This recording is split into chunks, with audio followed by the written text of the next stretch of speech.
نحمده ونصلي على رسوله الكريم اما بعد فاعوذ بالله من الشيطان الرجيم بسم الله الرحمن الرحيم رب اشرح لي صدري ويسر لي امري واحلل عقدة من لساني يفقهوا قولي۔ اللہ کی رحمت سے مایوس نہ ہو جاؤ، یقیناً اللہ سارے گناہ معاف کر دیتا ہے، وہ تو غفور الرحیم ہے۔ پلٹ آؤ اپنے رب کی طرف اور مطیع بن جاؤ اس کے، قبل اس کے کہ تم پر عذاب آ جائے اور پھر کہیں سے تمہیں مدد نہ مل سکے، اور پیروی اختیار کر لو اپنے رب کی بھیجی ہوئی کتاب کے بہترین پہلو کی، قبل اس کے کہ تم پر اچانک عذاب آ جائے اور تم کو خبر بھی نہ ہو۔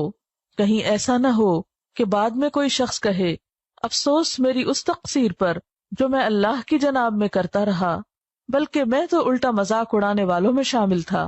یا کہے کاش اللہ نے مجھے ہدایت بخشی ہوتی تو میں بھی متقی لوگوں میں سے ہوتا۔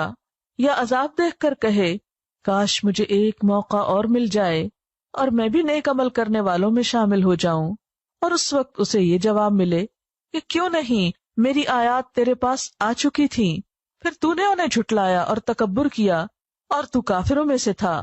آج جن لوگوں نے خدا پر جھوٹ باندھے ہیں، قیامت کے روز تم دیکھو گے کہ ان کے منہ کالے ہوں گے۔ کیا جہنم میں متکبروں کے لیے کافی جگہ نہیں ہے؟ اس کے برعکس جن لوگوں نے یہاں تقویٰ کیا ہے، ان کے اسباب کامیابی کی وجہ سے اللہ ان کو نجات دے گا، ان کو نہ کوئی تکلیف پہنچے گی اور نہ وہ غمگین ہوں گے۔ قل یا عبادی الذین اسرفوا علی انفسہم، کہہ دیجئے اے میرے بندو، وہ جو اسرفوا زیادتی کر چکے، علی انفسہم اپنے نفسوں پر، اپنی جانوں پر، جنہوں نے خود پہ ظلم کر لیا۔ اسراف کہتے ہیں گناہوں کی کثرت اور اس میں بہت آگے نکل جانا، یعنی بڑے بڑے گناہ کر بیٹھے۔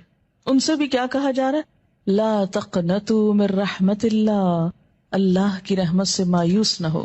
یہ نہ سوچو کہ اب تو بس صرف ہلاکی ہوں گے، ہماری چھوٹ ہو نہیں سکتی کیونکہ ہم بہت گناہ گار ہیں۔ اچھا، یہ جو جملہ ہے نا ہم بہت گناہ گار ہیں، یہ بھی دو طرح بولا جاتا ہے۔